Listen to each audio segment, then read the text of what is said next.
Hello everyone, जय श्री कृष्णा, जय श्री महाकाल, राधे राधे। कैसे हो आप सभी लोग? आई होप आप सभी बेहतरीन होंगे, जोरदार होंगे, जबरदस्त होंगे।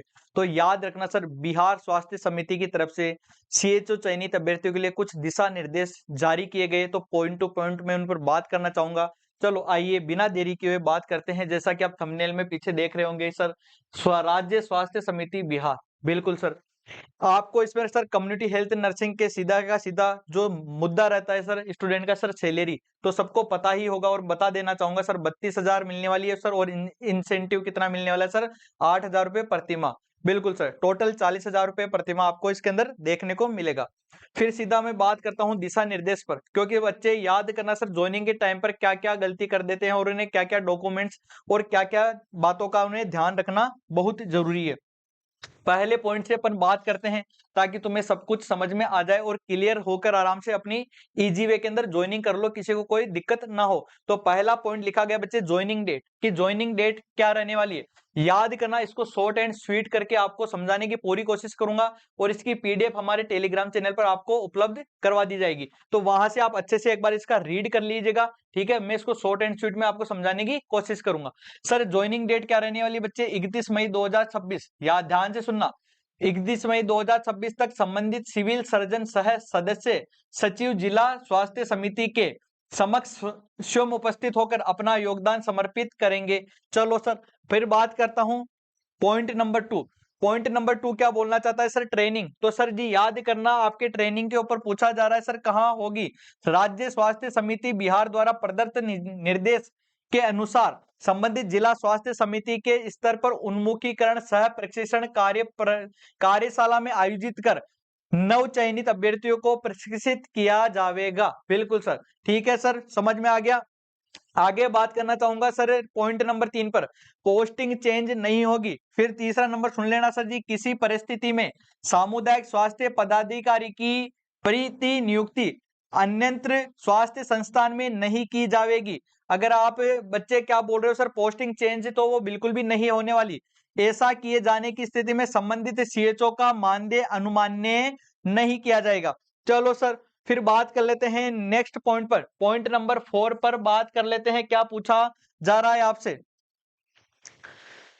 सर पॉइंट नंबर 4 बोला जा रहा है कि सर बॉन्ड और एफिडेविट के बारे में। किसके बारे में? बॉन्ड और एफिडेविट के बारे में बात कर रहे हैं सर। योगदान के पश्चात बॉन्ड और एफिडेविट के लिए 1,000 रुपए का और 2 non judicial stamp paper, passport आकार का 2 रंगीन फोटोग्राफ, एनओसी यदि लागू हो तो, एवं स्वास्थ्य प्रमाण पत्र अपर मुख्य चिकित्सा पदाधिकारी के स्तर से निर्गत हो, तथा साथ ही संबंधित सिविल सर्जन सह सदस्य सचिव जिला स्वास्थ्य समिति के समक्ष स्वयं उपस्थित होकर इकरारनामा संपन्न कराएंगे। समझ में आ गया? आपको ये सारे के सारे चीजें लेकर जानी पड़ेगी। फिर बात करूंगा सर आगे की तरफ, पॉइंट नंबर 5 पर। सर पॉइंट नंबर 5 क्या बोल रहा है सर? एनओसी के बारे में बात कर रहा है। अगर आप पहले से कहीं पोस्टेड हो और कहीं पर काम कर रहे हो, तो बच्चे आपको एनओसी लेकर जाना पड़ेगा। उक्त नवचयनित सीएचओ अभ्यर्थी में किसी के पूर्व से सरकारी सेवा या किसी अन्य संस्था में नियमित अथवा अनुबंध कर नियोजित एवं कार्यरत होने की स्थिति में उन्हें योगदान के समय नियोजित संस्थान के समक्ष पदाधिकारी से प्राप्त अनापत्ति प्रमाण पत्र एनओसी जमा कराना अनिवार्य होगा। साफ साफ बोला जा रहा है कि अगर आप कहीं पहले काम करते हो तो आपको एनओसी जमा करानी पड़ेगी। फिर बात कर लेते हैं पॉइंट नंबर 6 पर। 6 पर क्या बोला जा रहा है बच्चे?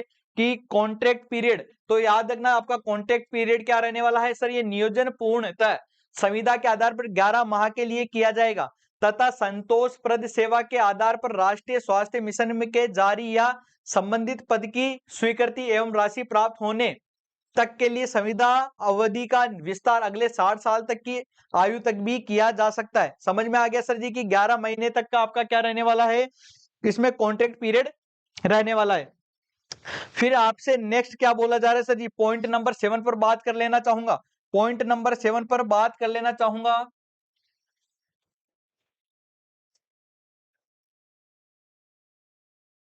सर पॉइंट नंबर 7 पर थोड़ी बात करेंगे कि सर क्या पूछा जा रहा है आपसे? आपसे बोला जा रहा है सर, चयनित सीएचओ का नियमितीकरण अथवा पुनर्नियोजन का दावा मान्य नहीं होगा। साफ साफ बोला जा रहा है यहाँ परमानेंट जॉब नहीं है। साफ आपसे क्या बोला जा रहा है बच्चे, यहाँ पर परमानेंट जॉब नहीं रहने वाली है। फिर आप कहीं दावा कर दो कि सर पहले परमानेंट इसमें लिखा था, ताकि आपको इसमें क्लियरिफिकेशन दिया गया बच्चे, जो सीएचओ चयनित नियमितीकरण अथवा पुनर्नियोजन का दावा मान्य नहीं होगा। बिल्कुल सही बात है। नेक्स्ट पॉइंट पर बात कर लेते हैं सर जी, पॉइंट नंबर 8 क्या दिया गया सर जी, पॉइंट नंबर 8 पे आवंटित जिला स्वास्थ्य संगठन में योगदान करने एवं प्रभार ग्रहण करने अथवा एकरारनामा करने हेतु जिला स्वास्थ्य समिति आने जाने के लिए कोई भत्ता दे नहीं होगी। अरे बात करें सर जी यहाँ टीए और डीए यहाँ पर नहीं मिलने वाला। सर अगर आप आने जाने के लिए कोई भत्ता यहाँ से अगर सोच रहे हो कि हमें मिल जाएगा, तो ऐसा कोई भी मान्य दे नहीं होगा, बिल्कुल भत्ता दे बिल्कुल भी नहीं होगा। आइए नेक्स्ट पेज पर कुछ इन्फॉर्मेशन दे रखी है, वो भी अपन सुन लेते हैं ताकि तुमसे कोई गलती नहीं हो और आगे बढ़ो। सर जी 9th नंबर पर क्या दिया गया है पॉइंट, 9th नंबर पर क्या पॉइंट दिया गया बच्चे, वेरिफिकेशन का। तो वेरिफिकेशन की बात कर लेता हूं सर, सभी अभ्यर्थियों के डॉक्यूमेंट्स और एजुकेशनल क्वालिफिकेशन का क्या होगा, यहाँ वेरिफिकेशन किया जाएगा। अरे तुम्हारे जितने भी डॉक्यूमेंट्स है उनका क्या होगा बच्चे, वेरिफिकेशन होगा। साफ देखो सर, प्रमाण पत्रों की वैलिडिटी सत्यापन बैकग्राउंड वेरिफिकेशन के फलाफल से प्रभावित होगा। अतः सीएचओ अभ्यर्थी के पूर्ववर्त एवं शैक्षणिक योग्यता प्रमाण पत्रों का सत्यापन करवाया जाना आवश्यक होगा। क्लियर है क्या सर? बिल्कुल, यहाँ पर वेरिफिकेशन हो गया। वेरिफिकेशन के आगे बढ़ो, पॉइंट नंबर 10 में क्या लिखा, गलत जानकारी पर क्या होने वाला है। अगर तुमने गलत जानकारी दी तो याद करना सर, आपसे लिखा गया इंपोर्टेंट नोट में अंकित शर्तों के तहत वैसे अभ्यर्थी जो सीएचओ के पद पर वर्तमान में कार्यरत है अथवा पूर्व में कार्यरत रह चुके हैं, वे राज्य स्वास्थ्य संबंधी बिहार के मानव संसाधन नियमावली के निहित प्रावधानों के तहत अयोग्य माने जाएंगे। भविष्य में यदि यह पाया जाता है कि ऐसे किसी अभ्यर्थी का चयन हुआ है तो उनकी अभ्यर्थिता तत्काल प्रभाव रूप से रद्द करते हुए उनके विरुद्ध विधि सम्मत कार्यवाही की जाएगी। क्लियर है? फिर आगे मैं आपको बता देना चाहता हूं सर, 11th नंबर के अंदर जो ये ऑप्शन दिए गए हैं सर, ए बी सी, बिल्कुल सर ए बी, और ये क्या क्या बोलने वाले हैं तो मैं आपको सीधा बता देता हूं सर जी। यहाँ बात करने वाले हैं सिक्योरिटी बॉन्ड की। अगर जो व्यक्ति हेल्थ सब सेंटर में कम से कम 18 महीने की सेवा दे तय होगी। साफ लिखा जाए गया बच्चे, ध्यान से इसको पीडीएफ से पढ़ लेना, इसको पीडीएफ अपलोड कर रखी है वहां, आप अच्छे से पढ़ लेना सर। 18 महीने की यहाँ पर कम से भी कम आपको सर्विस करनी पड़ेगी, ठीक है सर। और इस दौरान कोई ट्रांसफर नहीं होगा। क्या होगा बच्चे, कोई भी ट्रांसफर नहीं होने वाला। फिर आपको पूछा जा रहा है sir ji point number B, point number B क्या बोल रहा है सर आपको कि सर ज्वाइनिंग के समय 2,40,000 का सिक्योरिटी बॉन्ड देना होगा। 2,40,000, 2,40,000 का सिक्योरिटी बॉन्ड आपको देना पड़ेगा। और यह 1,000 रुपए के स्टाम्प पर पेपर पर देना होगा। कितने रुपए के बच्चे, 1,000 के स्टाम्प पेपर पर आपको देना पड़ेगा। क्लियर है बात? चलो सर आगे बताऊंगा। अगर कोई उम्मीदवार 18 महीने से पहले नौकरी छोड़ता है तो उसे 2,40,000 रुपए जमा कराना पड़ेगा। अगर आप 18 महीने से पहले नौकरी छोड़ देते हो तो 2,40,000 आपको क्या करने पड़ेंगे बच्चे, जमा कराने पड़ेंगे। क्लियर है क्या यहां तक का बात? बिल्कुल सर। फिर मैं बात कर लेता हूं सबसे इंपॉर्टेंट बात, बहुत सारे बच्चों के क्या मन में चल रहा है, लेकिन वो मैं क्लियर यहां पर करना चाहूंगा। यहां पर तुम्हारे चल रहा है सर जी क्या, बीएनआरसी सर्टिफिकेट। तो इसकी कुछ बातें हैं बीएनआरसी की, तो मैं वो क्लियर कर देना चाहता हूं सर। क्या क्या ज्वाइनिंग के समय बीएनआरसी सर्टिफिकेट देना अनिवार्य है। जैसे आप ज्वाइनिंग करोगे तो आपको ये सर्टिफिकेट देना बहुत जरूरी है।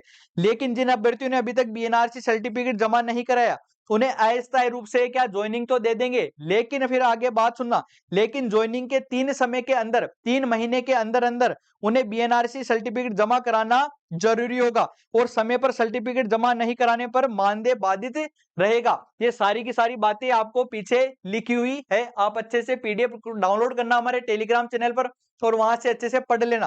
क्लियर है क्या? तो सभी चयनित अभ्यर्थी समय पर ज्वाइन करें, अपने डॉक्यूमेंट्स और बीएनआरसी, एनओसी, फोटोग्राफ और अपनी बच्चे जो भी आवश्यक डॉक्यूमेंट्स है, बॉन्ड पेपर वगैरह सब कुछ ले जाना बहुत जरूरी है। तो इनमें से कुछ भूलना मत, अच्छे से वीडियो को देख लेना और सारी इंफॉर्मेशन और डीपली पढ़ने के लिए बच्चे इसको डाउनलोड कर लेना हमारे टेलीग्राम चैनल से। और ऐसी ही इंफॉर्मेशन प्राप्त करने के लिए जुड़े रहिए विजडम नर्सिंग क्लासेज के यूट्यूब चैनल पर। Thank you so much, God bless you.